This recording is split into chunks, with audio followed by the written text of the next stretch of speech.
রাধে রাধে বন্ধুরা, সম্ভবী লাভার চ্যানেলে আরও একটি ব্লগে তোমাদের স্বাগত। তো যাই হোক বন্ধুরা, সকালে অনেক কাজতে নিলে না অনেক দেরি করে, তো আমি খাইয়ে দিই। তো যাই হোক, রান্না কিছুটা সেরে এদিকে কাচতে চলে এসেছি। আর এদিকে না দাদাভাই ক্যামেরাটা যখন ধরছিল আমাকে বলছিল যে কোনগুলো কাঁচা হয়েছে আর কোনগুলো কাঁচা হয়নি, তাই আমি আবার আঙুল দিয়ে দেখাচ্ছিলাম, কারণ দাদাভাই না যেগুলো কাঁচা হয়ে গেছে ওগুলো আর কি মেলে দেবে। তো যাই হোক, কাচতে কাচতে আবার চলে এসেছি এদিকে দাদাভাইকে রুটি করতে, কারণ দাদাভাই ভাত খাবে না বললো। দাদাভাইয়ের মাথাটা যন্ত্রণা করছে ঠান্ডা থেকে, তো আমি সর্ষের তেল দিয়ে ময়দা দিয়ে গোলা রুটি করে দিলাম।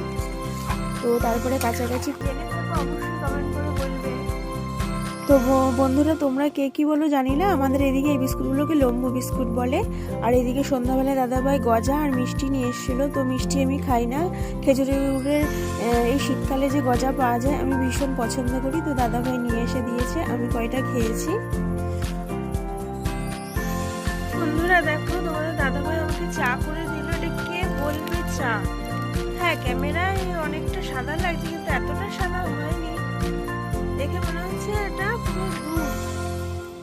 এই রুটি দিয়ে খাবো, তো আমি করিনি দেখে আমাকে করে দিল দাদাভাই। আর হচ্ছে ওর কথা, বাপ বেটিতে মিলে ভাত খেলো, 2 হাত কম দিয়েছে।